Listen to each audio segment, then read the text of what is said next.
Hadirin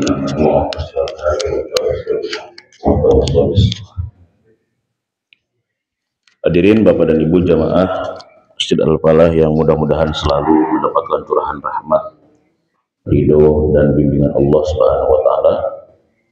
Puji syukur senantiasa kita panjatkan kepada Allah Subhanahu wa taala karena Allah pun selalu mencurahkan nikmat, inayah, hidayah, kesehatan, kesempatan kepada kita semua, sehingga pagi hari ini alhamdulillah atas izinnya, atas kehendaknya kita masih bisa menjalankan ibadah sholat subuh berjamaah dan juga kajian ilmu di hari pertama di bulan Safar 1447 Hijriah.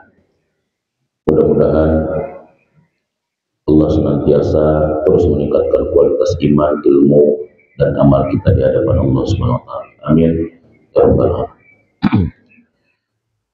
Hadirin jamaah yang dirahmati oleh Allah Subhanahu wa taala.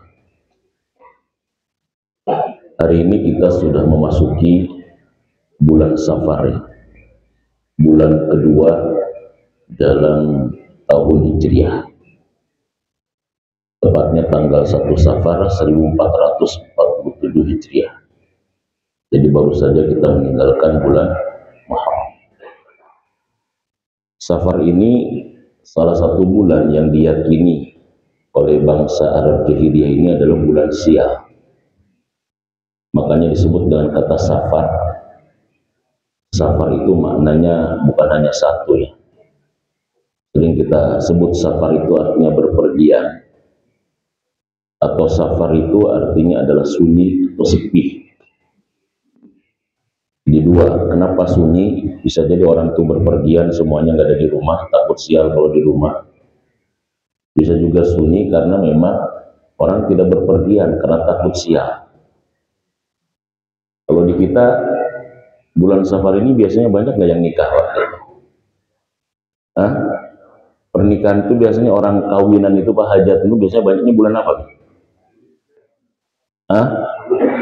Dzulhijjah ya, atau pas mau puasa kayaknya gitu.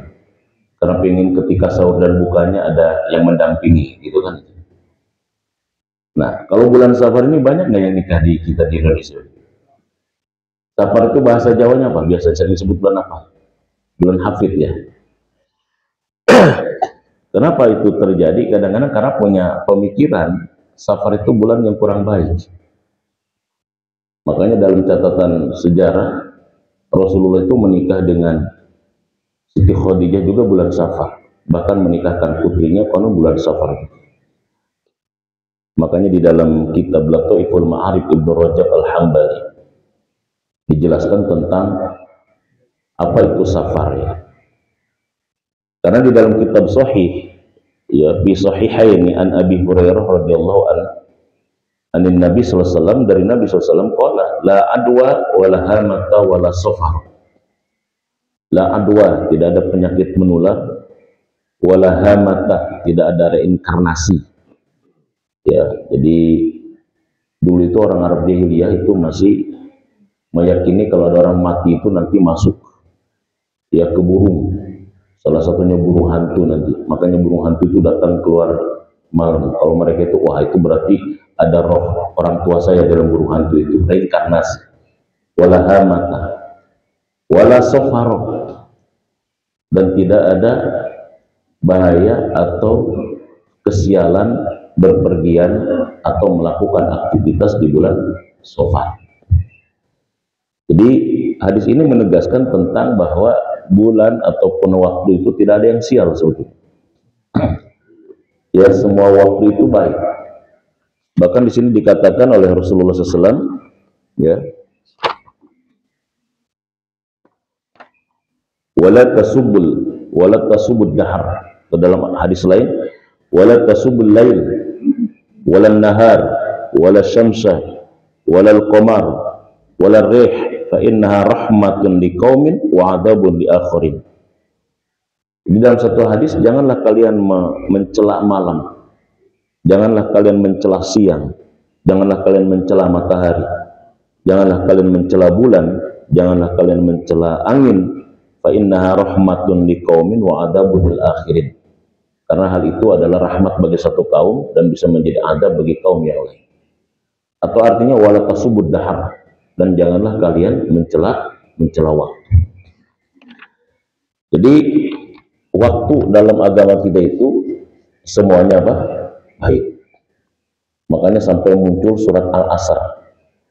Di surat Al-Asr itu Pak, di antara salah satu asbabun nuzulnya adalah untuk menafikan keyakinan orang-orang Arab jahiliyah pada saat itu yang masih beranggapan bahwa ada waktu sial, ada waktu keberuntungan, dan lain sebagainya.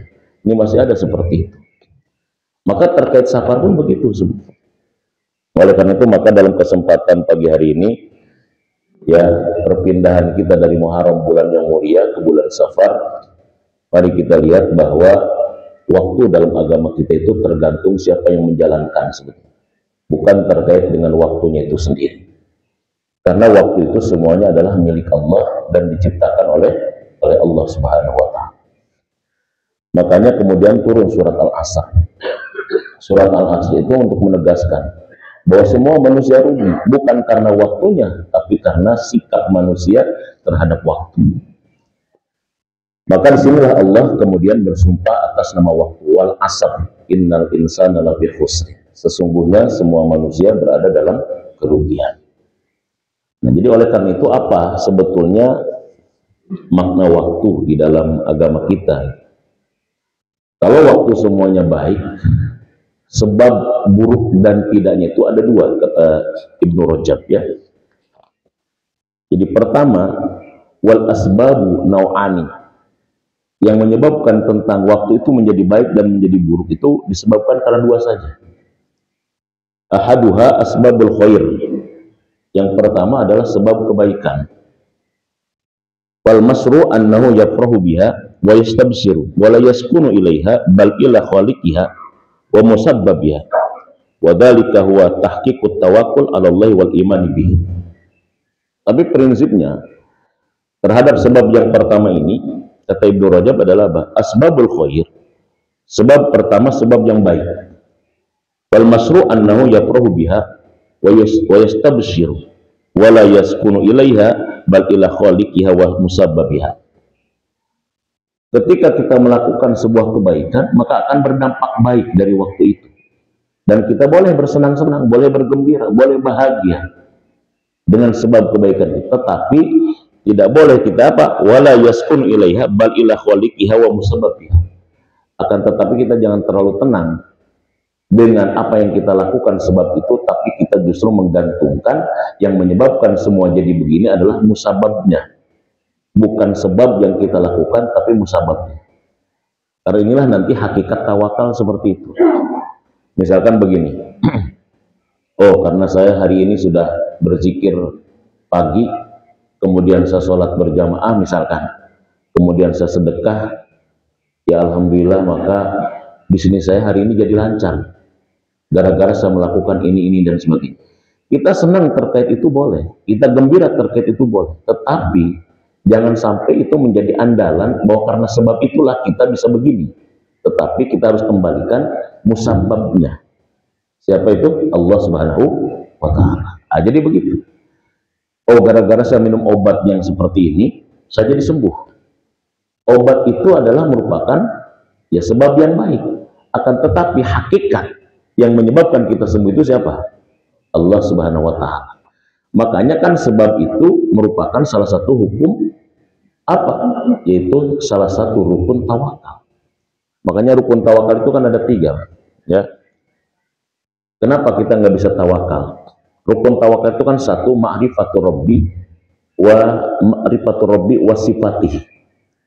Jadi kita bisa bertawakal kepada Allah dengan totalitas. Satu, ma'rifatur rabbi wa sifatih. Kalau misalkan kita mengenal Tuhan dan sifat-sifat Tuhan.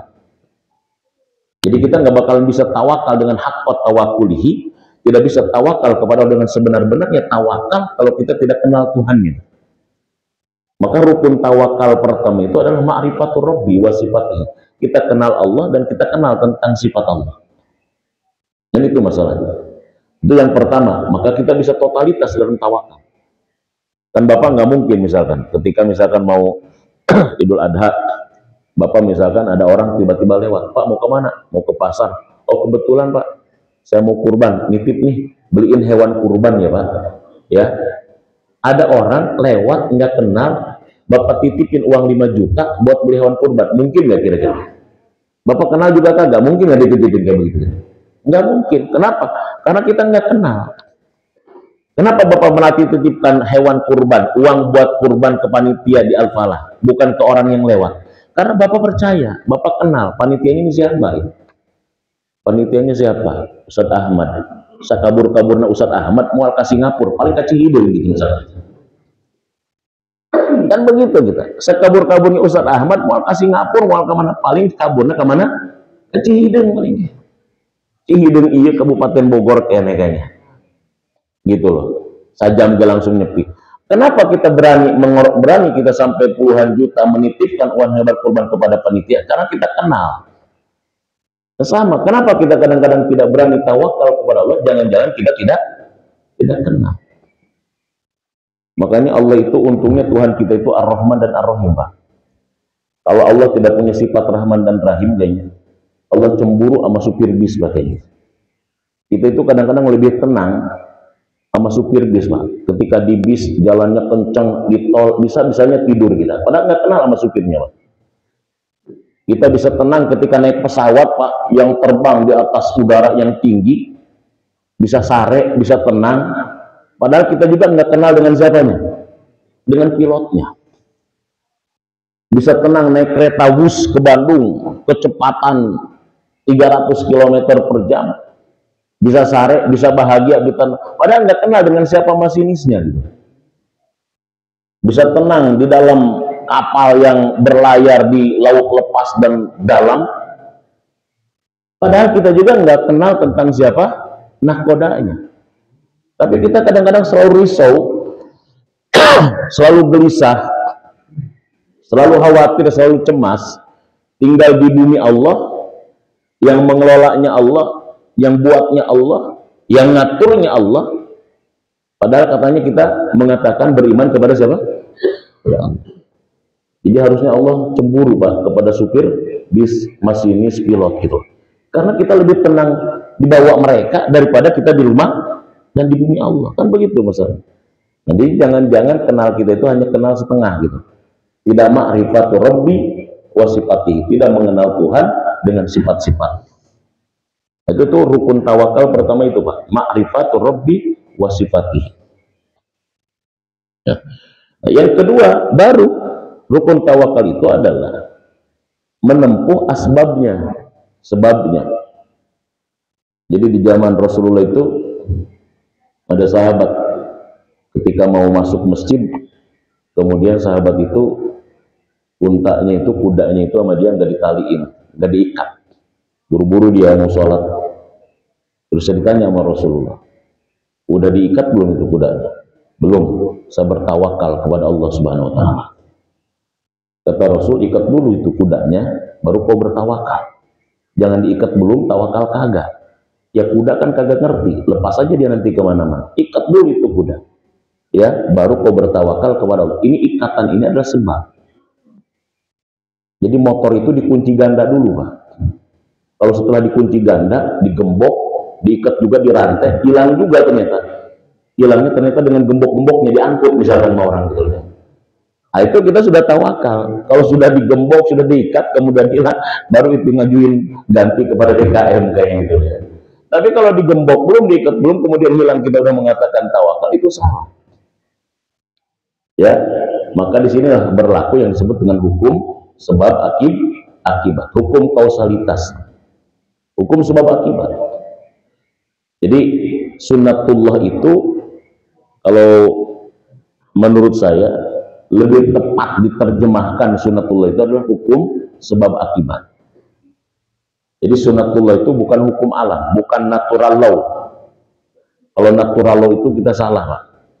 Dari kalimatnya saja nggak ada istilah law-nya, nggak ada istilah alamnya gitu. Sunnatullah misalnya. Sunnatullah itu kalau diterjemahkan apa? Sunnah artinya kebiasaan, Allahu Allah. Jadi kebiasaan Allah yang ada di alam. Kenapa diterjemahkan sunatullah jadi hukum alam? Makanya sebetulnya terjemah yang tepat untuk sunatullah itu adalah hukum apa? Hukum sebab akibat, hukum kausalitas. Itu namanya sunatullah. Jadi nggak bisa sunatullah diterjemahkan hukum alam, karena alam nggak punya hukum. Yang punya hukum itu adalah Allah. Kebiasaan Allah yang ada di alam. Itu namanya hukum kausalitas. Makanya kasab dalam Islam itu apa? Itu ketika Jalaluddin As-Suyuti ya, ketika menafsirkan surat Al-Baqarah ayat 201, 202 kan, wa minan nasi wa minhum may yaqulu rabbana atina fid dunya hasanah wa fil akhirati hasanah wa qina adzabannar. 201-nya, 202-nya apa? Ulaika lahum nasibum mimma kasabu wallahu sari'ul hisab. Itu kata Imam Suyuti di dalam kitab itunya apa, tafsir Jalalain ya. Ulaika lahum nasibum mimma kasabu. Mereka itulah yang mendapatkan bagian mimma kasabu. Mimma kasabu itu dari apa yang mereka kerjakan. Itu satu yang mereka kerjakan terkait dengan haji dan berbagai macam aktivitasnya. Yang kedua terkait dengan doa. Jadi kasab itu ada dua di sini. Ada kasab dalam bentuk kasab namanya kasab sunatullah, kerjaan. Ada kasab yang disebut dengan ma'iyatullah, inayatullah atau qadarullah. Ada dua itu Pak. Ya kasabu, ulaika lahum nasibu mimma kasabu. Jadi tidak cukup hanya dengan berdoa Rabbana atina fid dunya hasanah. Makanya ayat itu bukan mereka itu mendapatkan bagian dari apa yang mereka doakan, bukan. Ulaika lahum nasibum mimma kasabu, bukan mimma yad'u, bukan. Mereka itulah mendapatkan bagian dari apa yang mereka doakan, panjatkan, tapi mimma kasabu, dari apa yang mereka kerjakan. Apa kerjakannya itu? Satu, mereka berhaji dengan berbagai macam aktivitasnya di dalam haji itu. Yang kedua, mereka berdoa. Jadi di sini usaha itu dua. Makanya hidup itu kalau ingin berkah dua, usaha dan usolli, Pak. Nah, itulah. Jadi kalau usaha kagak usolli, wah itu sombong namanya, Pak. Ya, usolli tanpa usaha itu bohong namanya, Pak. Itu. Usolli musola, usaha kagak, bohong itu namanya. Usaha tanpa usoli juga itu namanya sombong. Makanya kasabu di sini gabungan dua-duanya. Usahanya dan usoli itu yang disebut dengan sebab. Maka sebab itu namanya sunatullah. Inilah yang disebut dengan asbabul khair. Jadi kalau kita melakukan kebaikan, sebab-sebab kebaikan, maka dampaknya adalah kebaikan. Tapi kembalikan bahwa kebaikan yang kita terima, musababnya adalah Allah Subhanahu wa Ta'ala sebagai bentuk tawakal kita kepada Allah. Nah, yang ketiga, rukun tawakal itu adalah yakin. Jadi pertama kenal, yang kedua kemudian kita tempuh sebabnya, yang ketiga adalah yakin dengan cara kita pasrahkan semua. Jadi kita nggak bakalan bisa yakin dan memasrahkan keseluruhan tanpa ada dua poin ini. Nah, jadi itu yang pertama, sebab itu ada sebab yang baik, yang kedua ada sebab yang buruk. Nah, kata Ibnu Rajab Al-Hambali, sebab yang buruk itu adalah disebabkan karena dosa kita, disebabkan karena kesalahan kita, disebabkan karena perbuatan kelalaian kita. Wa na'usani asbabus syarr. Ma huwa asbabus syarri fala tudafu illa ila dzunub. Fala tudafu illa ila dzunub. Li'anna jami'al masa'ib innama hiya bisababid dzunub. Kama qala ta'ala wa ma asabaka min sayyi'atin fa min nafsik wa ma asabakum min musibatin fa bima kasabat aydikum. Jadi sebab yang kedua kata Ibnu Rajab adalah asbabus syarr, sebab munculnya keburukan. Fala tudafu illa ila dzunub. Jangan kita menyandarkan sebab keburukan itu illa dzunub, kecuali kepada dosa kita. Jadi apapun yang terjadi ya dengan keburukan kita, Pak, itu adalah disebabkan karena dosa kita. Sebagaimana Allah mengatakan, wa ma asobaka min sayyi'atin fa min nafsik. Tidak ada satupun sesuatu yang menimpa kalian, ma asobaka min sayiatin, dari keburukan, famin nafsik, melainkan hal itu berasal dari diri kalian sendiri. Wa ma asobakum min musibatin fabima kasabat aydikum, dan tidaklah menimpa kepada kalian dari suatu musibah melainkan disebabkan karena hasil usaha tangan-tangan kalian sendiri. Jadi asbabus syarr itu adalah ad-dunub, kesalahan, kelalaian. Makanya ada ya dalam sebuah cerita gitu ya, seorang customer yang berdiskusi, berdialog dengan tukang cukur. Jadi si customer ini dia masuk ke tempat barber shop lah ya, untuk dicukur rambutnya. Tapi si tukang cukur ini memang orang yang senang diskusi kayaknya. Dan dilihat customernya ini kayaknya filosof kan gitu lah. Orang yang pemikir juga, senang diskusi juga. Pas sudah dia masuk, mulailah dia disiapkan untuk dicukur, kemudian mulailah dia cukur. Sambil mengisi kekosongan dia diskusi. Tuan, kenapa? Menurut Tuan, Tuhan itu ada enggak? Kata tukang nyukurnya. Kata yang dicukur, ya Tuhan itu ada lah. Masa Tuhan enggak ada? Enggak mungkin kalau misalkan enggak ada Tuhan kita bisa ada. Adanya kita itu karena menunjukkan Tuhan itu ada, pencipta. Kata yang nyukur, kalau menurut saya Tuhan itu enggak ada. Loh, kenapa? Karena kalau Tuhan ada, enggak mungkin ada orang susah. Katanya Tuhan itu katanya Ar-Rahman dan Ar-Rahim. Tuhan itu pengasih dan penyayang. Katanya Tuhan itu maha baik. Tuhan itu maha kaya. Tapi kenapa ada orang miskin? Kenapa ada orang susah? Kenapa ada orang bodoh? Kenapa ada orang yang terzolimi? Kalau memang Tuhan itu ada, nggak mungkin ada orang miskin, ada orang susah, ada orang bodoh, ada orang yang terzolimi. Yang dicukurnya diam aja, mau dia bantah, yang nyukurnya pegang pisau sama gunting maksudnya. Ini ngeri-ngeri sedikit juga. Gua kan lagi pasrah juga kayak begitu. Dibantah dia salah, kayaknya pisaunya takut melayang kayaknya gitu. Tajam lagi kayak pisaunya, udah diam aja.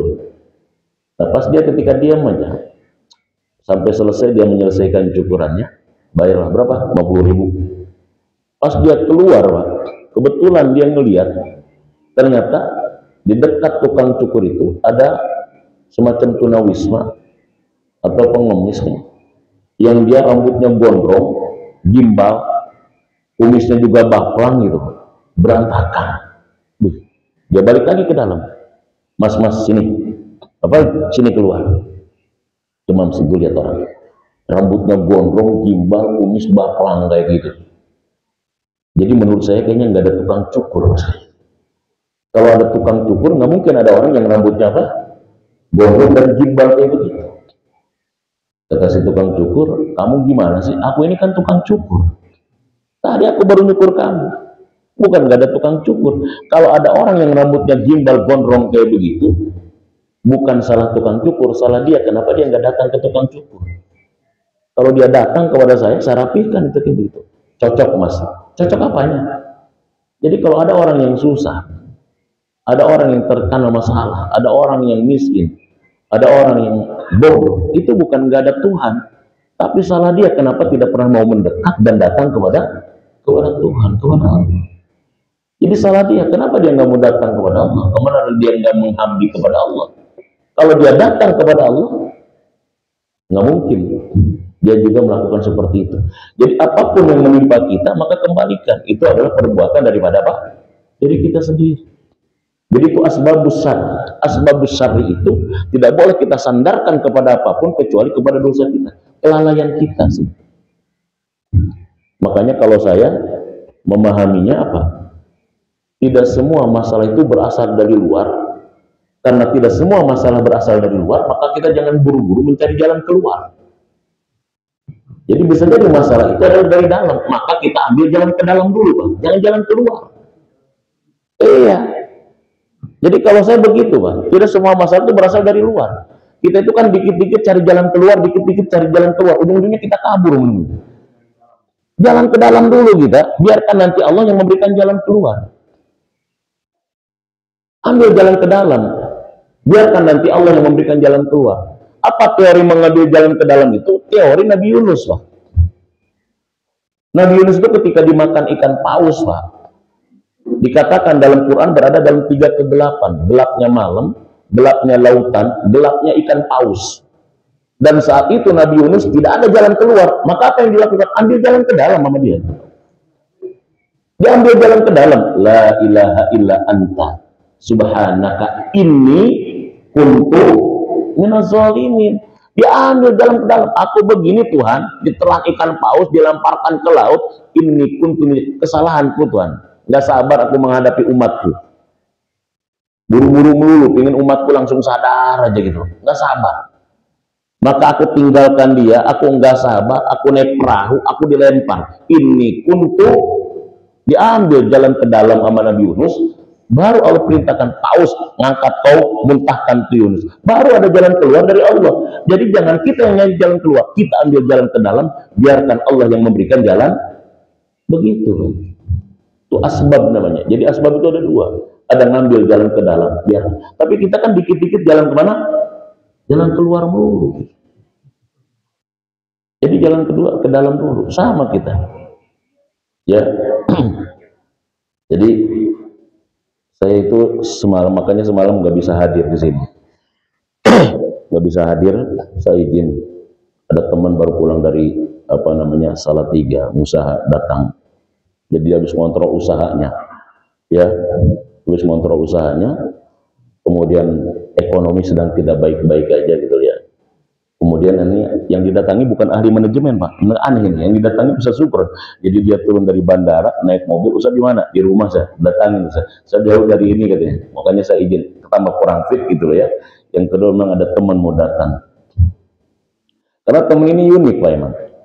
Jadi ketika masa Covid itu, ya ketika semua usaha ini semuanya mandek, bahkan banyak yang tutup. Dia bukan datang kepada ahli manajemen, ahli pemasaran, dia datang ke saya. Saya waktu itu sedang itikaf di Altisom. Ya, jadi saya juga nggak tahu apa yang dia lihat dari saya, nggak tahu karena sering diskusi tentang filsafat lah, pemikiran gitu ya. Dia datang saya, termasuk tentang kopi.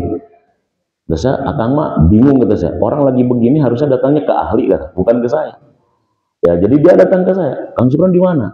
Saya lagi itikaf. Bukannya nggak boleh ke masjid, saya sembunyi kita saya itikaf, saya di mana? Altisom.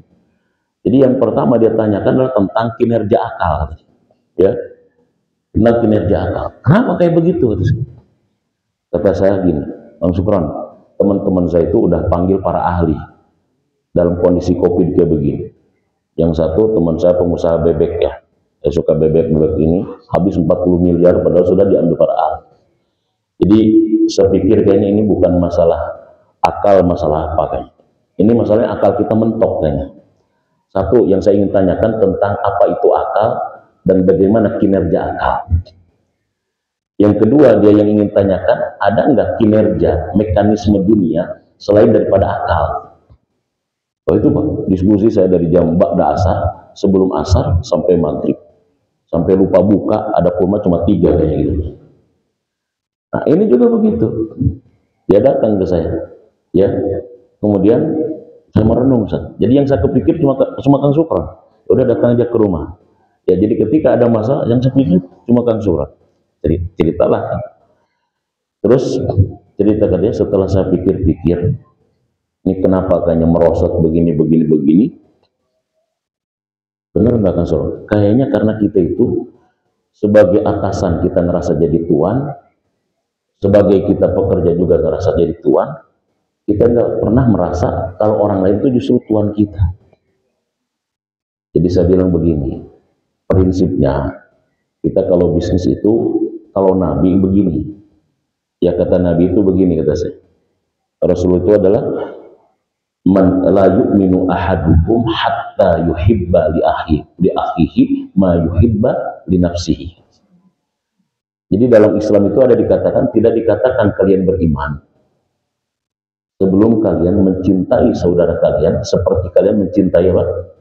Diri kalian sendiri. Saya bahaslah tentang konsep hadis ini. Jadi ini kata saya, kalau diterapkan dalam dunia bisnis, bahwa kalau kita ingin dikatakan beriman itu, apa yang disukai kita, itulah yang harus kita berikan kepada orang lain, kata saya. Jadi orang lain itu nyaman dengan kita, orang lain itu bahagia kalau interaksi dengan kita, apalagi terkait dengan masalah bisnis makanan. Maka konsep terkait dengan lawan kita adalah Tuhan itu penting sebetulnya, karena menggunakan hadis ini. Dia disitulah ngobrol, akhirnya malam kesimpulannya, udah langsung nanti dah yang pegang beberapa perusahaan. Aduh, kata saya mah megangnya megang kitab doang, kata saya, bukan yang jadi pengusaha nantinya. Nanti bisa-bisa nggak ngaji-ngaji ke Al-Falah, kata saya. Ya, jadi artinya di sini, Pak, kadang-kadang keterpurukan itu kita kadang-kadang selalu menyalahkan ke yang lain, ke luar. Ya, kita harusnya kan ke dalam. Bisa jadi kita misalkan begini, karena kita pelayanan kita yang salah, yang kurang ikhlas dan lain sebagainya, gitu. Sehingga kita kurang baik. Makanya kalau syukur itu dalam bahasa agama kita syukur namanya, dalam bahasa kitanya kan syukur itu the best. Orang bersyukur itu adalah orang yang melakukan sesuatu dengan cara yang terbaik. Orang yang kerjanya syukur, Pak, pasti dia terbaik dalam kerjanya. Kalau dia sudah terbaik dalam kerjanya, dapat promosi dia dari atasannya. Kalau sudah dapat promosi dia dari atasannya, rezekinya pun nambah, gitu loh. Jadi syukur itu adalah the best. Melakukan apapun dengan cara apa? Yang terbaik. Ketika dia melakukan dengan cara yang terbaik, maka dia akan mendapatkan feedback yang terbaik pula. Nah, ini namanya asbab, Pak. Jadi asbab yang kedua adalah asbabus syarr, sebab-sebab keburukan. Jadi sebab keburukan itu falatullahu illa dzunub. Jangan kita sandarkan kepada apapun kecuali kepada kesalahan kita, kelalaian kita dan dosa kita. Nah, ini konsep agama kita. Dalam pandangan Ibnu Rajab begitu. Nah, jadi kalau misalkan kita seperti ini, jadinya apa?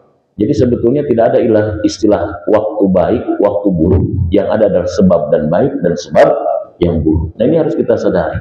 Jadi kalau ada masalah dalam kehidupan kita, dalam bisnis kita, jangan buru-buru cari jalan kemana, Pak? Cari jalan keluar. Tapi ambil jalan kemana? Jalan ke dalam. Itu yang dilakukan oleh Nabiullah Yunus alaihissalam. La ilaha illa anta subhanaka inni kuntu minaz zalimin. Tidak ada jalan keluar sedikit pun, tidak ada celah. Maka yang dilakukan adalah ambil jalan ke dalam, introspeksi, kemudian Allah yang memberikan jalan keluar. Nah, ini penting, Pak, untuk kita bahas dan kaji terkait dengan waktu dalam perspektif agama kita. Nah, jadi begitu. Nah, kemudian akhirnya muncullah makanya surat Al-Asr. Surat yang bicara tentang waktu. Nah, jadi surat Al-Asr ini, surat yang bicara tentang waktu ini, salah satu asbab turunnya itu adalah menafikan itu.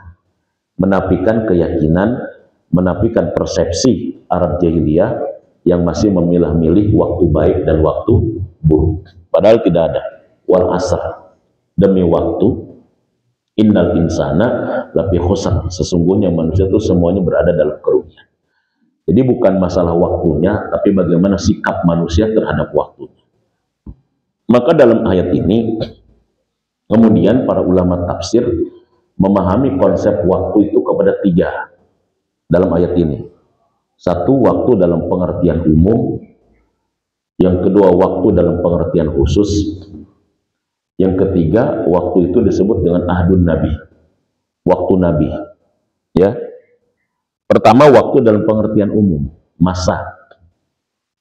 Waktu dalam pengertian umum ini adalah waktu yang seperti kita miliki saat ini. Itu waktu dalam pengertian umum. Dalam pengertian umum ini, waktu ini kata Ibnu Sina, apa itu waktu? Mahwal waqt. Apa itu waktu? Kata Ibnu Sina, waktu itu adalah kadar gerak dari masa lalu menuju masa depan. Jadi kita kemarin 2024 bergerak terus menuju 2025. Pergerakan dari 24 ke 25 itu adalah namanya waktu. Kita kemarin adalah 1446, bergerak sampai kepada 1447. 1447 bergerak kita menuju 1448. Dari Muharram kita bergerak kepada Safar, dari Juni kita bergerak ke Juli, Juli bergerak kepada Agustus. Pergerakan ini kata Ibnu Sina disebut dengan apa? Waktu. Jadi itu yang disebut dengan waktu, itu kadar gerak. Ada pergerakan. Nah, pergerakan ini menunjukkan adanya aktivitas. Makanya waktu itu harus punya aktivitas. Nggak boleh nganggur gitu Pak. Harus beraktivitas makanya. Nah, aktivitas itu namanya amal, kerjaan. Nah, dalam Islam aktivitas itu tidak boleh netral. Karena semua orang beraktivitas. Orang yang punya ilmu beraktivitas, orang yang tidak punya ilmu beraktivitas. Orang kafir beraktivitas, orang muslim beraktivitas. Tapi aktivitas itu harus punya aktivitas yang bermanfaat, yang punya nilai. Apa aktivitas yang bermanfaat dan bernilai? Itulah yang disebut dengan amal soleh namanya. Makanya amal itu tidak boleh netral, harus disandarkan kepada sifat. Sifatnya apa? Soleh. Makanya disebut dengan amal soleh. Jadi waktu itu adalah amal soleh. Jadi orang yang bisa beramal soleh menunjukkan orang yang bisa memanfaatkan apa? Waktu. Apa itu arti soleh? Soleh itu nggak bisa diterjemahkan hanya baik, Pak.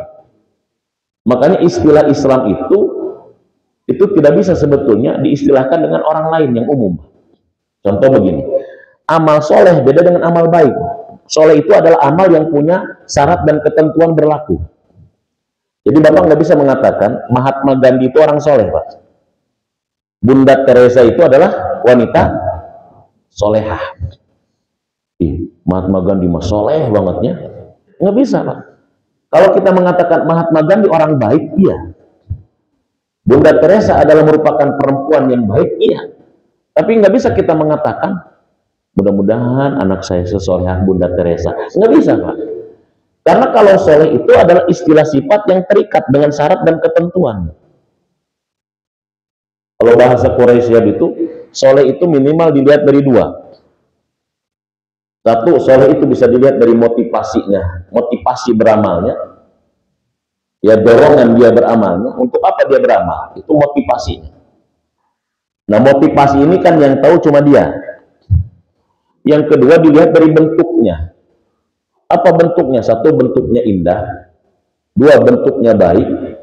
Tiga, bentuknya tidak merusak atau bermanfaat.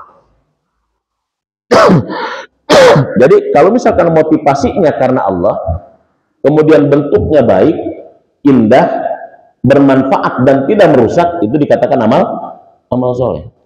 Jadi dasarnya adalah iman. Kalau motivasinya bentuknya baik, bentuknya indah, bentuknya bermanfaat dan tidak merusak, tapi motivasinya salah, niatnya salah dia, maka itu nggak bisa dikatakan amal soleh. Tapi amal apa? Amal baik saja, tapi nggak disebut amal soleh. Karena amal soleh itu dua syarat mutlak ini harus ada, gitu masalah amal soleh. Nah, makanya waktu itu adalah kata Ibnu Sina apa? Gerak, aktivitas, amal, dan amal itu harus dibingkai dengan baik, indah, tidak merusak alias bermanfaat, dan motivasinya karena Allah Subhanahu Wa Taala. Itu baru disebut dengan amal soleh. Besok disebut dengan amal soleh. Jadi kalau misalkan kita melakukan aktivitas kayak begini, Pak, itu luar biasa. Makanya definisi amal soleh dengan definisi pujian alhamdulillah itu sama, Pak. Misalkan alhamdulillah, segala puji bagi Allah. Jadi kenapa Allah itu dipuji?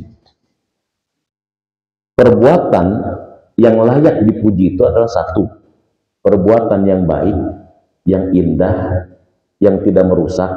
Dua, perbuatan yang dilakukan dengan sadar. Tiga, perbuatan yang dilakukan dengan cara tidak terpaksa dan dipaksa. Makanya kenapa Allah layak dipuji? Satu, perbuatannya baik, indah. Dua, Allah itu melakukannya bukan berdasarkan paksaan dan dipaksa. Nggak ada yang memaksa Allah, nggak ada yang maka Allah layak dipuji. Makanya Allah itu perbuatannya semuanya baik dan indah. Makanya Allah layak dipuji. Nah, orang yang melakukan tindakan seperti ini, baik, indah, tidak merusak, dua, dilakukan dengan sadar, tiga, tanpa paksaan dan dipaksa, maka orang itu layak dipuji. Jadi amal soleh itu adalah amal yang layak mendapatkan pujian dan apresiasi. Makanya apresiasi dari Allah bagi orang yang beramal soleh adalah kebaikan dalam hidupnya. Kan begitu sebetulnya. Nah, ini namanya hukum kausalitas. Ini namanya hukum kausalitas, sebab akibat. Nah, jadi begitu, Pak. Jadi waktu itu adalah kadar gerak. Itu waktu dalam pengertian umum. Nah, yang kedua ada juga waktu dalam pengertian khusus. Namanya adalah waktu asar. Asar itu kan bahasa kitanya, Pak. Kalau lihat kamus itu adalah asirun. Asirun itu artinya kan jus, betul. Jadi kenapa jus? Memang waktu asar itu waktu setelah kita dipres, Pak. Diperes, peras keringat, banting tulang. Makanya pada pegel tulang dibanting-banting dulu tuh, makanya dipres. Nah, setelah dipres itulah makanya waktu asar itu adalah waktu kita istirahat ya. Setelah seharian kita dipres, bekerja, mikir, aktivitas dan sebagainya, maka kemudian dipreslah sampai waktu asar. Sampai waktu asar. Nah, begini Pak. Kalau Bapak kerja dari pagi sampai jam 7 sampai misalkan jam 4, kemudian Bapak seharian tenaga kebuang, waktu kebuang, pikiran kebuang, bahkan mungkin modal kebuang, tapi pas asar nggak dapat apa-apa, Pak. Itu termasuk rugi nggak kira-kira? Rugi nggak? Sama kita juga sebetulnya, hidup ini dikasih waktu sama Allah dari pagi sampai sore, tapi nggak ada sesuatu yang kita hasilkan, nggak ada sesuatu yang kita lakukan. Walaupun kita nggak rugi ketika melakukannya, kita rugi ketika pas waktu asarnya. Buat capek-capek kok nggak dapat apa-apa, rugi kita. Kalau dia tidak mengalami kerugian ketika hidup, minimal dia mengalami kerugian ketika waktu asar kehidupannya. Pas ketika sakarat, dia ternyata bisa melihat apa yang dilakukan, itulah kerugian dia di waktu asar. Jadi asar itu bisa waktu khusus.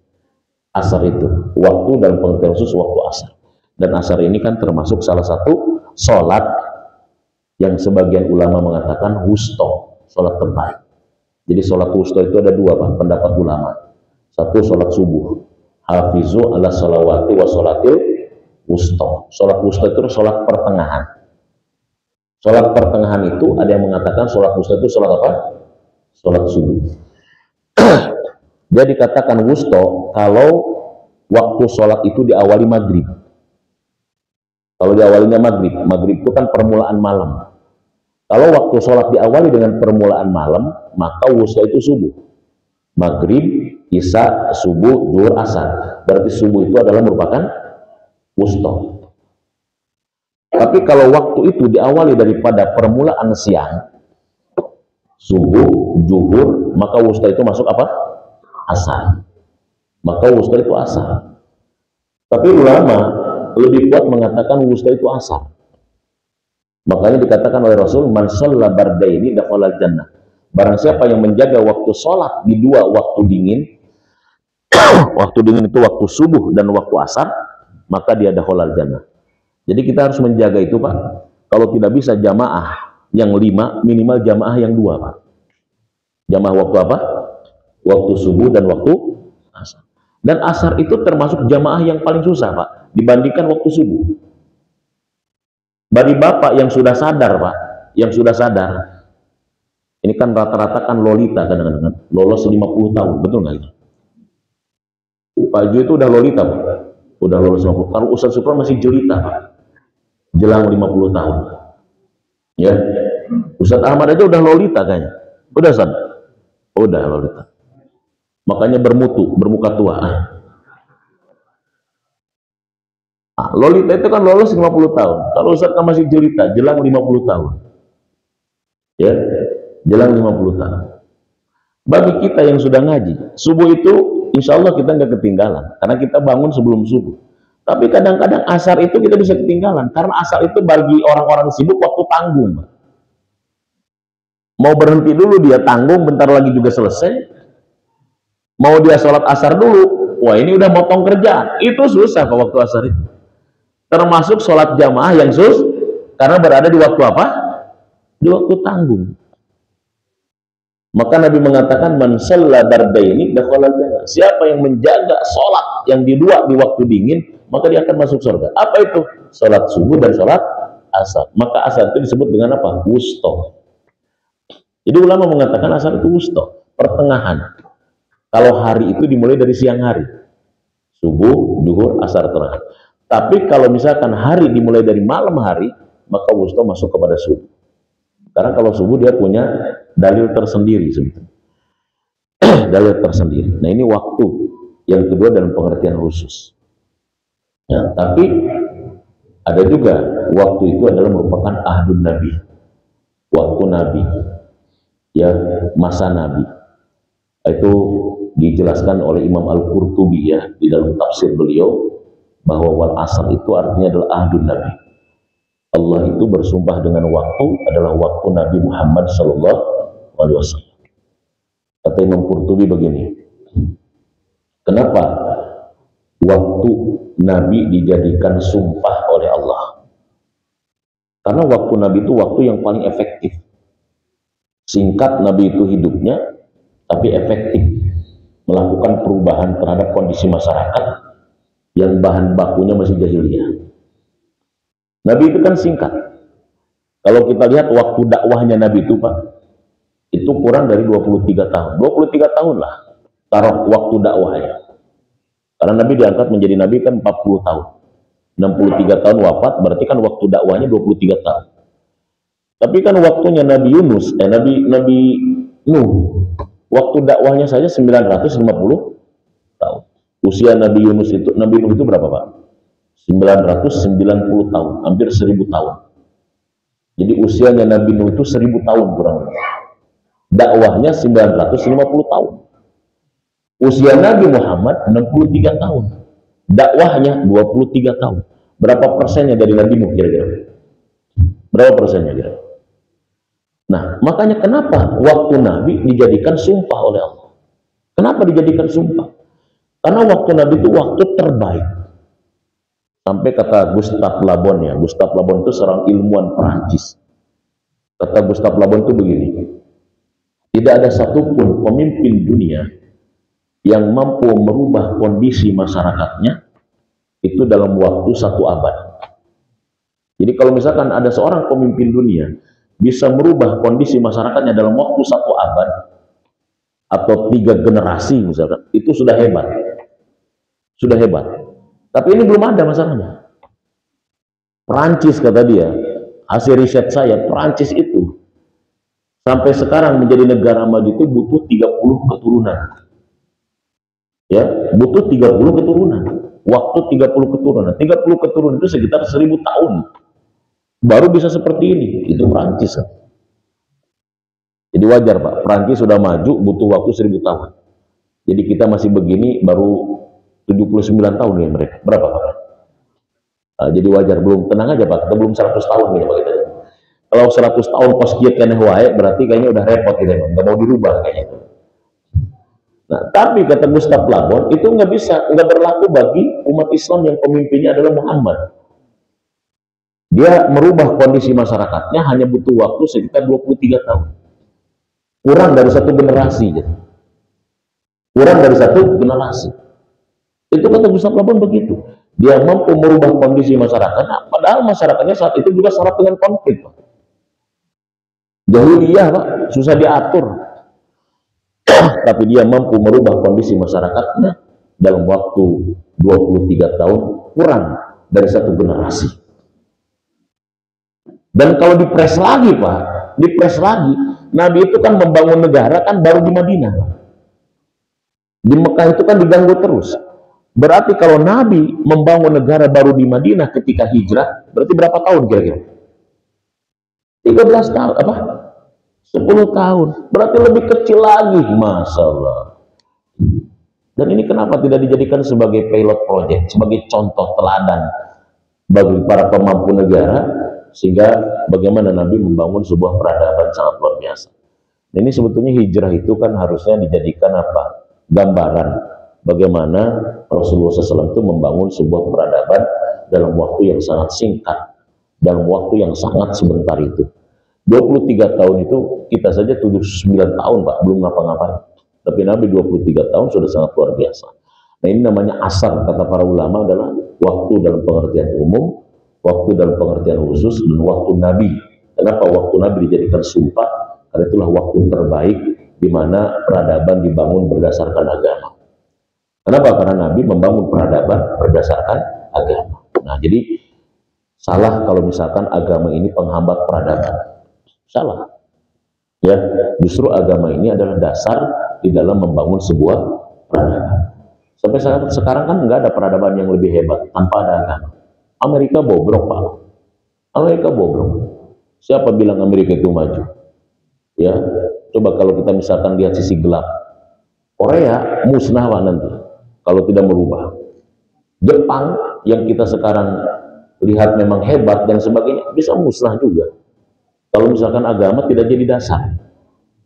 Ya, kalau agama tidak jadi dasar. Jadi peradaban tidak ada yang bisa hebat tanpa adanya dasar agama. Romawi kan, Persia juga kan, dua Bizantium besar juga kan runtuh juga semua. Makanya kan ketika Islam sampai berjaya, berapa Pak? Sampai 800 tahunan. Ketika masa Abbasiyah, masa Umayyah dan seterusnya. Pas ketika mau runtuh itulah Imam Ghazali kemudian memberikan masukan dengan menulis buku namanya Ihya Ulumuddin. Ihya Ulumuddin, ya walaupun agak telat, kemudian keburu runtuh kan. Ihya Ulumuddin itu kan ihya artinya hidup, ulumuddin ilmu-ilmu agama. Karena kata Imam Ghazali ini bisa rusak ya kalau misalkan tidak didasari dengan agama. Maka dia munculkan kitab namanya Ihya Ulumuddin. Bagaimana nanti bisa mempertahankan peradaban-peradaban itu. Nah ini asar namanya, ini waktu. Jadi sekali lagi waktu dalam Islam itu tidak ada waktu sial, tidak ada juga yang waktu buruk. Yang ada bagaimana sikap kita terhadap waktu itu. Makanya ada doa dari Nabi Shallallahu Alaihi Wasallam kan, ketika kita mengalami kesulitan pada waktu itu, maka kita berdoa kepada Allah Subhanahu Wa Taala agar Allah memberikan kebaikan kepada kita. Misalkan salah satu doanya adalah gini, Allahumma apa namanya? Allahumma la ya'ti bil hasanati illa anta wa la yadfa'u sayyi'ati illa anta wa la haula wa la quwwata illa bika. Jadi gitu. Jadi ketika kita mengalami sesuatu yang kurang menyenangkan, kita nggak boleh mencerca waktunya. Tapi kita berdoa kepada Allah, apa? Allahumma ya Allah, la ya'ti bil hasanah illa anta. Tidak ada sesuatu yang bisa mendatangkan kebaikan kecuali Engkau. Wa la yadfa'u sayyi'ah illa anta. Tidak ada sesuatu yang bisa mencegah keburukan kecuali Engkau. Wala haula wala quwwata illa bika. Tidak ada daya dan kekuatan melainkan kekuatan. Jadi begitu doanya ketika kita menemukan sesuatu yang kurang kita sukai dalam kehidupan kita. Allahumma la ya'til hasanah bil hasanati illa anta wa la yadfa'u sayyi'ati illa anta wa la haula wa la quwwata illa bika. Jadi begitu. Ini barangkali ya sebagai kajian pembuka kita di bulan Safar ya, bulan yang sunyi, bulan yang sepi karena dianggap sebagian orang adalah bulan sial. Jadi sekali lagi ya, tidak ada bulan sial, tidak ada waktu sial. Yang ada penyebab kesialan cuma dua. Satu ada sebab yang baik, yang kedua ada sebab yang buruk. Kalau kita tempuh sebab yang baik, insya Allah dampaknya kebaikan. Kalau kita tempuh sebab keburukan, dampaknya keburukan. Demikian barangkali Pak, nggak ada pertanyaannya? Oh ada, alhamdulillah.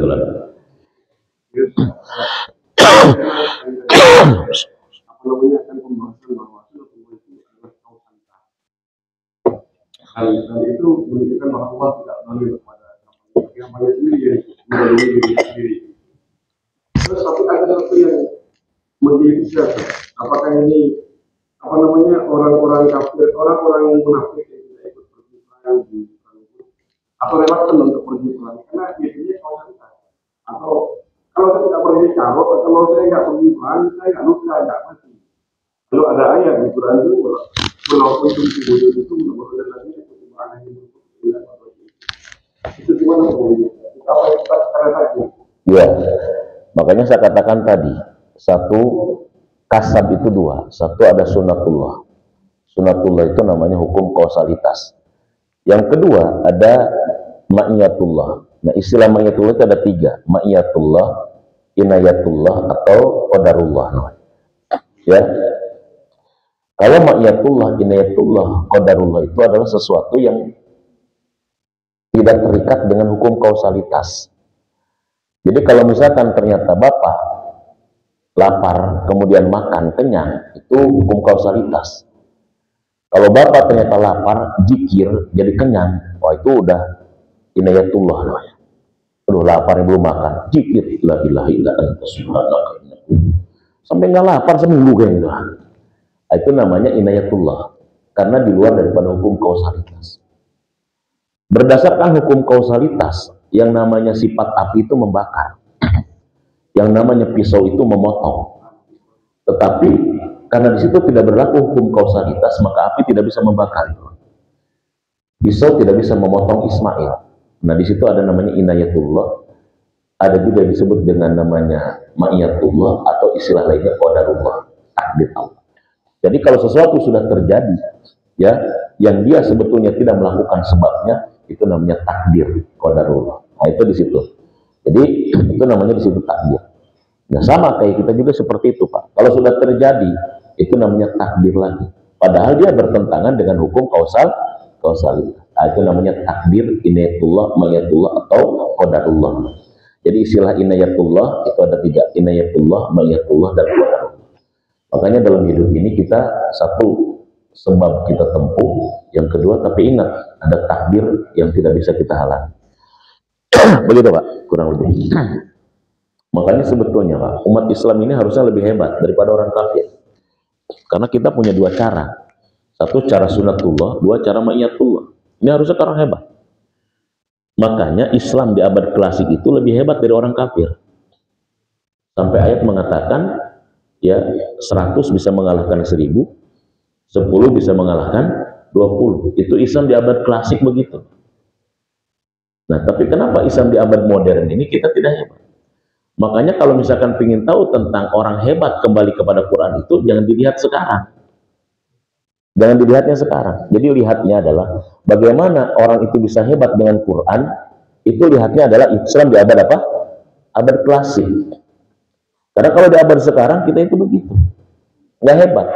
Jadi kalau ingin melihat tentang bukti bahwa kita bisa hebat dengan agama, kita bisa hebat dengan Quran, kita bisa hebat dengan hadis, jangan dilihatnya umat Islam saat ini.